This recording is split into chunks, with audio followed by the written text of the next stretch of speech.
Mutual fund investments are subject to market risks. Read all scheme-related documents carefully. ప్రతి మనిషికి కొన్ని ఆర్థిక లక్ష్యాలు ఉంటాయి.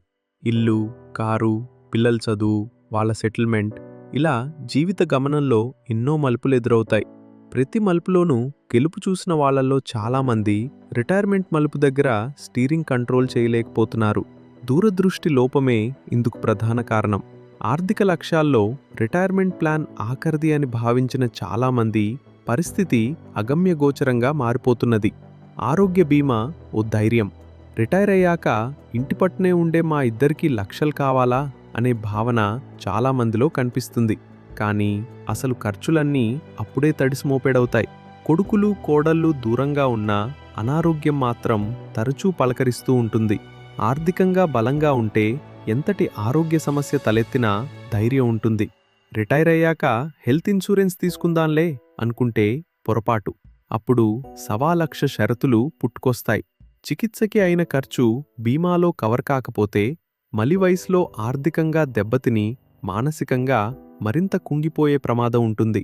అందుకే ఆరోగ్యంగా ఉన్నప్పుడే హెల్త్ ఇన్సూరెన్స్ తీసుకోవాలి.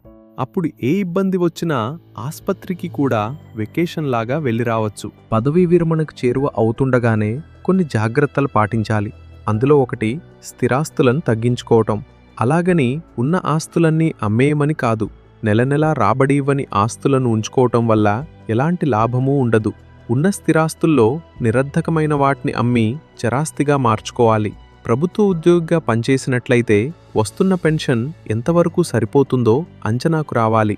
లోటు బడ్జెట్ ఉన్నట్లయితే దాన్ని పూడ్చుకునేలా అదనపు ఆదాయం సమకూర్చుకోవాలి.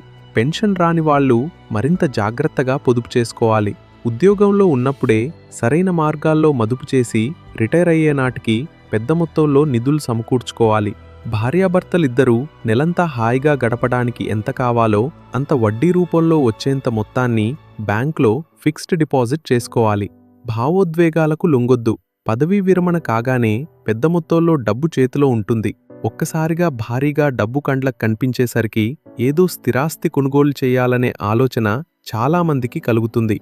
ఉన్న ఇంటిని అభివృద్ధి చేయాలనే తపన కూడా కలుగుతుంది. ఉదాహరణకు ఒక వ్యక్తి రిటైర్ అయ్యాక ₹1,00,000 పెట్టి ఇల్లు కొన్నాడే అనుకుందాం.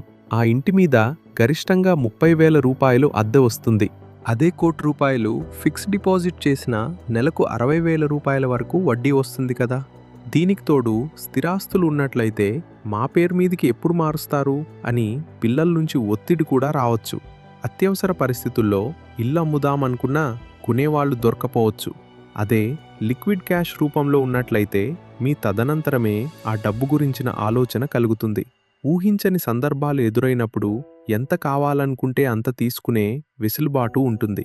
అందుకే ఆస్తుల పెంపకం, పంపకం ఈ రెండూ రిటైర్మెంట్ తర్వాత చేయకూడని పనులు. ఆర్థికంగా బలంగా ఉన్నప్పుడే శేష జీవితం ప్రశాంతంగా సాగుతుందని మరవద్దు. మీరు రిటైర్ అవుతారు కానీ ద్రవ్యోల్బణానికి పదవి విరమణ ఉండదు. ప్రతి సంవత్సరం పెరుగుతూనే ఉంటుంది. దానికి తగ్గట్టుగా ఖర్చులు పెరుగుతాయి. వైద్య వ్యవస్థలో వస్తున్న మార్పుల కారణంగా రిటైర్ అయ్యాక కూడా మరో 25 ఏళ్లు బతికే రోజులివి. ఈ 25 ఏండ్లు ప్రశాంతంగా జీవించాలంటే ఆర్థికంగా స్వావలంబన కలిగి ఉండటం ఒక్కటే మార్గం.